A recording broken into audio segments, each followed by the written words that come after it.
Paper अच्छा नहीं हुआ। अगर थोड़ी तैयारी और की होती तो जबरदस्त कर देते। सोच करके गए थे कि बहुत कुछ करेंगे, पर एग्जामिनेशन हॉल में जाके हाथ पांव फोड़। वजह कुछ भी थी, पेपर गड़बड़ हो गया है। अगर आप ऐसे हैं तो ये वीडियो आपके लिए है।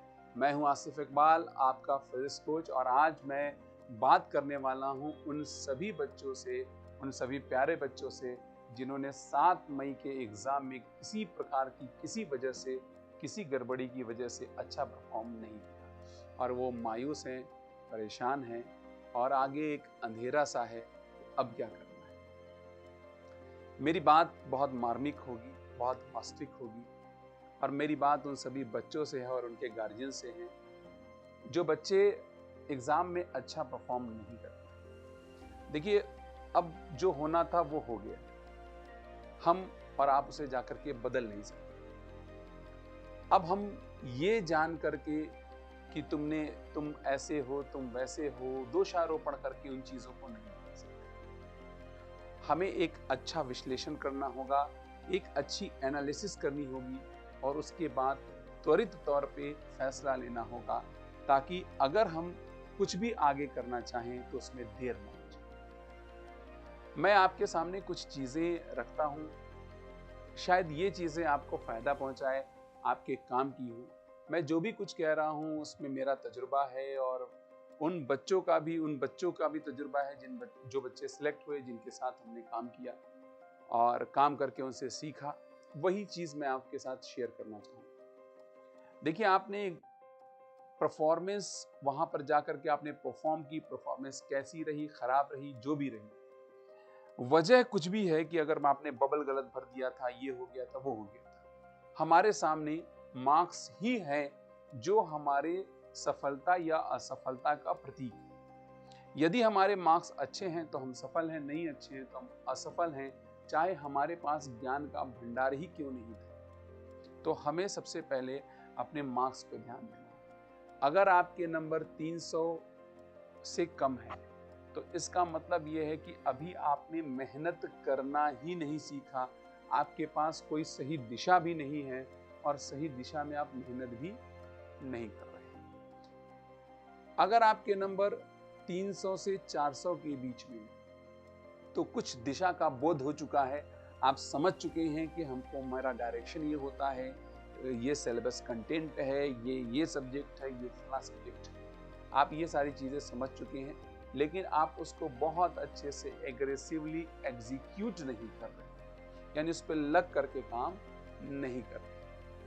यदि आपका नंबर 400 से 500 है तो इसका मतलब एक सब्जेक्ट ऐसा है जिसे आप स्ट्रॉन्ग कर चुके हैं और 2 सब्जेक्ट आपके कहीं ना कहीं कमजोर बने हुए। और अगर आप 500 से 600 के बीच में लाई कर रहे हैं तो आपके 2 सब्जेक्ट ठीक ठाक हैं और एक सब्जेक्ट में कहीं ना कहीं कमी है।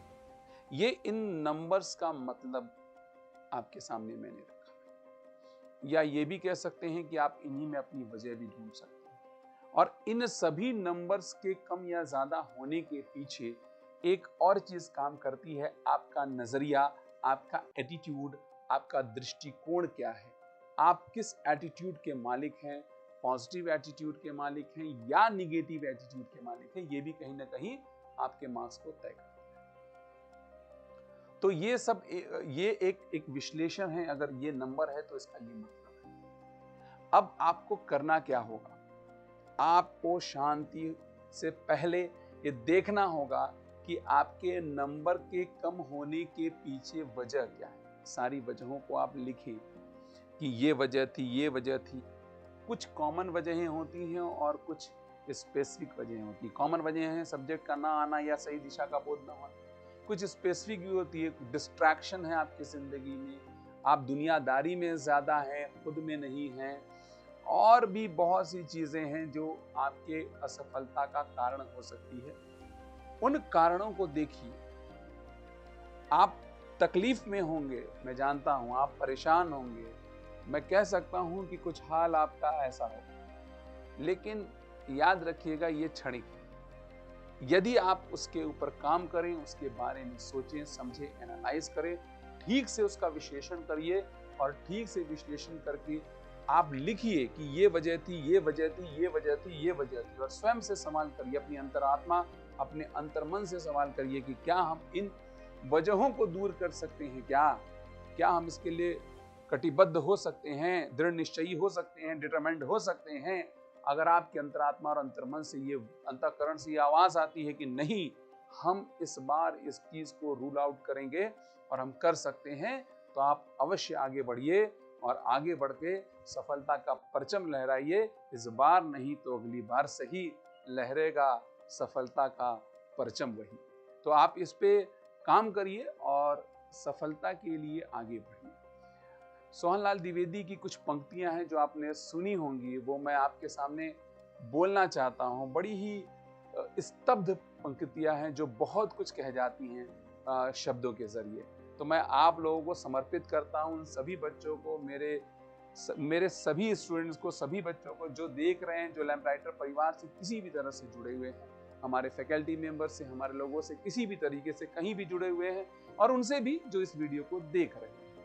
तो मैं वो पंक्तियां आपके लिए कहता हूं, अपने अंदाज में कहता हूं, शायद कुछ आपका उत्साह वर्धन हो जाए। डुबकियां सिंधु में गोताखोर लगाता हूं, जा जाकर खाली हाथ लौट कर आता। जैसे इस बार आप खाली हाथ लौटे हैं, पर इसका ये मतलब नहीं कि हर बार आप खाली हाथ लौटने वाले हैं। मिलते नहीं सहज ही मोती गहरे पानी में, बढ़ता दुगना उत्साह इसी हैरानी में। आप अपने अंदर के उत्साह को दुगना कर दीजिए कि मुझसे असफलता दूर नहीं रह सकती। हम असफलता को मिटा करके सफलता पा करके रहेंगे।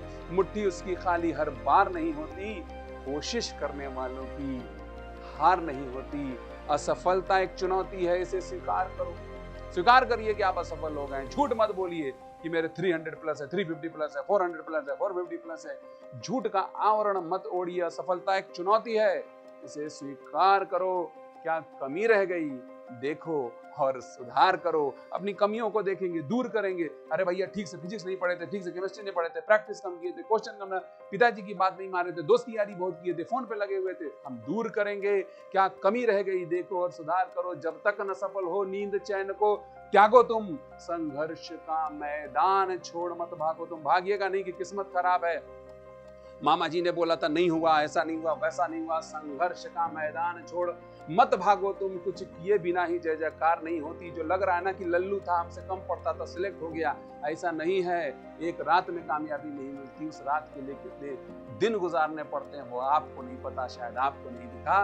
कुछ किए बिना ही जय जयकार नहीं होती, कोशिश करने वालों की हार नहीं होती। और मुझे पूर्ण विश्वास है कि आप एक बार और कोशिश करेंगे तो जरूर कामयाब होंगे, जरूर कामयाब होंगे।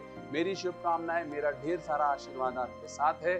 और सभी अभिभावकों से, सभी गार्जियन से मेरा ये रिक्वेस्ट है कि आप अपने बच्चों का साथ दें और उनको सही मार्गदर्शन में रखें और कामयाबी की तरफ आगे बढ़ाएं। Thank you very much. God bless you all.